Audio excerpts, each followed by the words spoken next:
What I want to talk about is the panel kit though. Is just to talk about how it fitted, my experience of fitting it, any hints and tips I can give that I've probably not included along the way.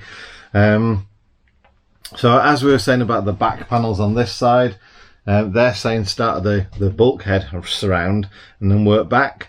The bulkhead surround, what I found, the way that I found it worked anyway, is the floor kick plate, fit that first, then fit the two side up panels, the cover, you know, the seatbelt pillars, fit those, then fit the piece that goes over the sliding door to the rear panels that we've already fitted, and then you can fit the final trim that goes over the bulkhead, and fix all that in place, and that then sits square, and that's okay.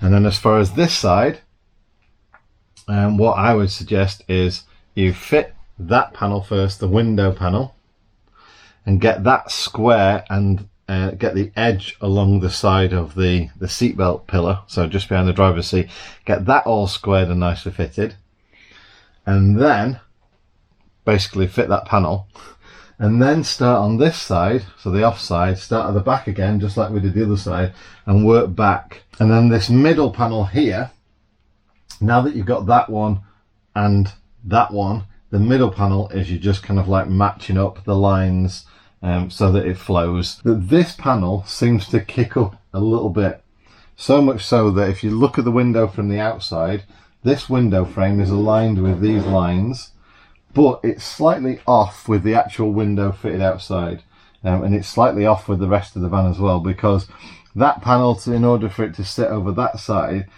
means it's slightly pushed over and upwards.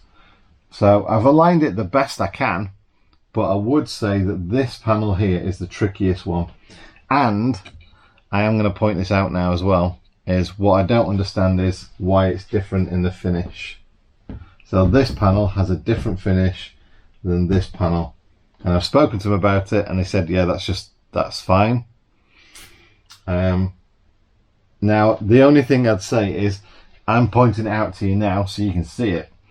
Once my van's done, this bit here really is the separating bit for where my toilet unit's going to be. So my toilet is roughly going to be from sort of like there, if you like, to about there.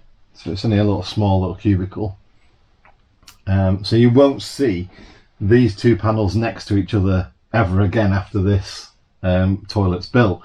So you won't see the differences in the two, but it is noticeable that has a very different pattern to it.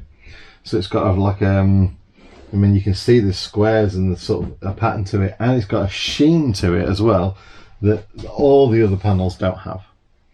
So that's the only downside I'd say, is I don't know why that panel is different. Like I say, I asked them about it, I rang up and I spoke to James, and he just said that's just the way that panel comes out. So maybe they had different production times or batches or whatever, and that's the way they came out. So they don't have another panel. It's not like they've sent me the wrong panel or anything like that. That's just the way they come out. So hopefully, like I say, once I've done all that, it won't be seen and it'll be fine. Right, so the only thing I'd say as well is that there's no instruction manuals that come with the kit. There are numbers on the back of each panel, but there's nothing other than the number to guide you through the process of how to fit them or where to fit them and in what order to fit them. I think mainly they've made these panels for themselves to convert campers, and possibly not thought too much about how you and I would fit them to ours, having just bought this kit. So that's probably my only criticism, is that side panel's a different shade and texture, and there's no sort of like fitting guide or anything like that that goes along with it. Other than that, I've now got an interior finish in my van that I know personally I couldn't have achieved. And I'm not talking about like because I don't have any way to form plastic or anything like that. Just on about the fact that you know, I wouldn't want wood sort of like tongue and groove. So if I was trying to do this out of plywood and carpets and stuff like that, I wouldn't have this finish. And I know some of you don't like this, and it's each to their own, horses for courses. I'm not trying to say that this is the right way to build a camper van. I'm just saying, for me, I couldn't have got to this stage without all this kit, and I'm very thankful for the fact that Solway make this kit, so that I've now got a lovely ceiling, some perfectly formed walls and everything like that, with some nice features built into them and everything, and they all fit and it's all nice, and I've got a nice cubby all over my cab. You know, the back panels on the doors, everything are quite nice. The windows, everything, they're all done. So yeah, I am made up about how I've got here and the kit that I've used. No questions about that at all. The tricky bit now is the rest of it is down to me. So I've got to put a bed. Fair enough, the bed, all I've got to do is attach 6 brackets to the side of the van and slot the frame structures in, and then put the slats in, put a mattress on. I can achieve that. I know I can achieve that. The electrics, that's the next thing you're going to see after this video. The EcoFlow electrics, I am fine with that. However, building like the box for the toilet, that's probably fairly easy. Building the box for the seat base for the sofa area, that's fairly easy. Building the kitchen, where I'd want not only sort of shelves and doors and cupboards, but drawers on runners and latches and things like that, catches that, you know, things don't spring open as you're driving down the road. That's going to be the next trickiest phase for me. And then let's not even contemplate all the cupboards that I want to build in, which is why, if you're looking at up here, it's like, well, why is that not finished? Why doesn't that make there?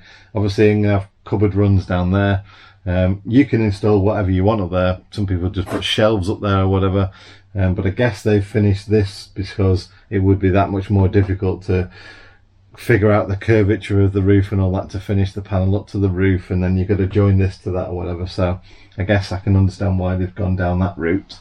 I will obviously have my cupboards up top, which will cover all that up anyway.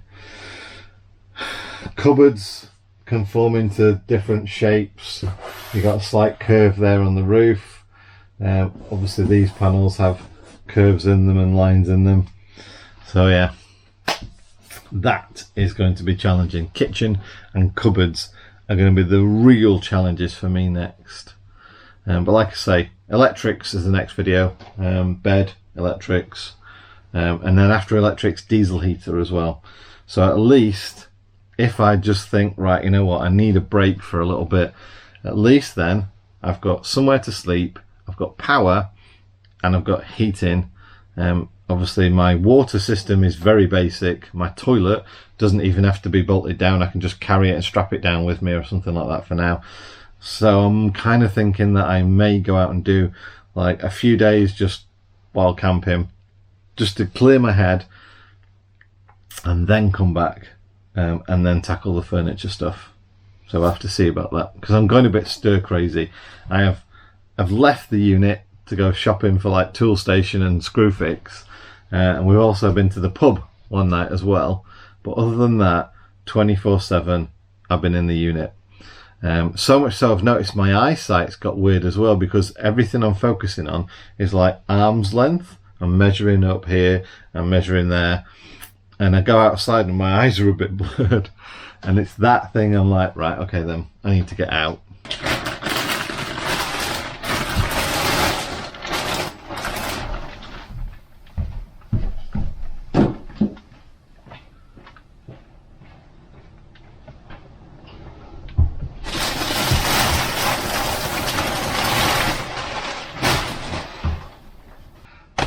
And that should all be buzzing.